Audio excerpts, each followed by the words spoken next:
হয়েছিল এই ভবদাহ মানুষকে মুক্ত করবার জন্য, জলবদ্ধতা থেকে মুক্ত করবার জন্য বিভিন্ন আন্দোলন সংগ্রামে তার সেই ভূমিকা থেকে আমি মুক্ত হয়ে আমি মাঝে মধ্যে রণজিৎ দাদার সঙ্গে দেখা করতাম, তার সঙ্গে কথা বললাম, সমস্যার সমাধান কি পথ আছে সেই পথের বিষয়ে আমরা দাদার সঙ্গে মাঝে মধ্যে মত বিনিময় করতাম।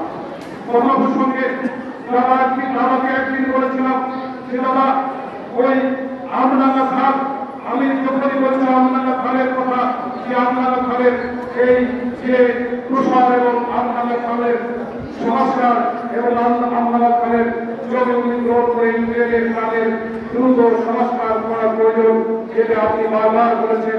এই আমডাঙ্গা খাল থেকে কোন আমাদের সমস্যার সমাধান হবে।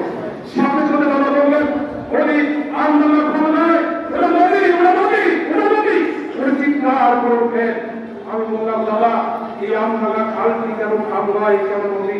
তিনি বললেন এই ভোগলা অঞ্চলের মানুষের মুক্তির জন্য, জনগণ মানুষকে মুক্তির জন্য এই আমডাঙ্গা খাল থেকে যে পরিমাণ পানি বেরিয়ে ভৈরব নদী হয়ে বেরিয়ে যাবে, তাতে ভোগলা অঞ্চলের যে জনগণতা মানুষের বিরুদ্ধ তার একটি বড় অংশ এই আমডাঙ্গা খাল দিয়ে প্রবাহিত হবে। এই নদীর স্রোত এমন হবে, এই খালের স্রোত এমন হবে, এই নদীর মতো প্রবাহিত হবে।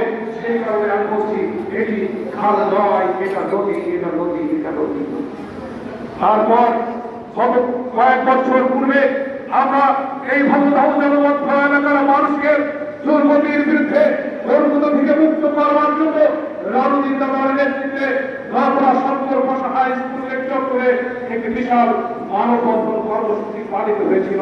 সেই মুহূর্তে যখন এই ভবদাহ জনবদ্ধ এলাকার মানুষ বাড়িতে তাদের বাড়ি ঘর, মন্দির, মসজিদ, স্কুল, কলেজ, রাস্তাঘাট ডুবে গেছিল, মানুষ রাস্তার পরে নৌকার বেঁধে জীবন জীবন করেছিল, অনেকে এলাকা ছেড়ে চলে গেছিল, পশু পাখিরা যাদের গৃহপালিত পশু সেগুলো রাস্তার উপরে অথবা 24 ঘন্টা পানির মধ্যে তাদের সময় অতিবাহিত করতে হবে। এরপর এক দুর্বিষহ পরিস্থিতির মধ্য দিয়ে দাদা ওই মানববন্ধনে প্রধান অতিথি হিসাবে উপস্থিত ছিলেন, সভাপতিত্ব করেছিলেন।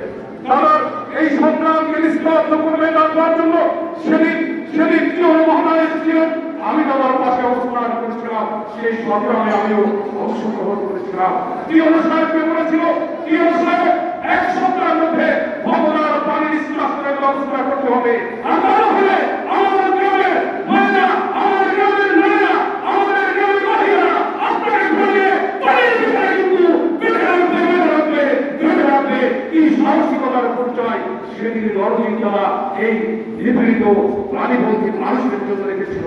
আপনারা ভাবতে পারেন অসংখ্য আন্দোলন সংগ্রামে তার মানুষের ভাবনা, মানুষের মুক্তির আন্দোলনে তার ভূমিকা ছিল, যেটি চিরদিন সমাপ্তি থেকে সমাপ্তি পর্যন্ত এই রণজিৎ দাদার এই প্রাণীবন্ধী মানুষের মুক্তির আন্দোলনকে আমাদের শ্রদ্ধার সাথে স্মরণ করতে হবে। চিরদিন এই অঞ্চলের মানুষের হৃদয়ে একজন আজীবন সংগ্রামী মানুষ হিসেবে শ্রদ্ধার আসরে থাকবেন। আমরা তাকে মনে রাখবো।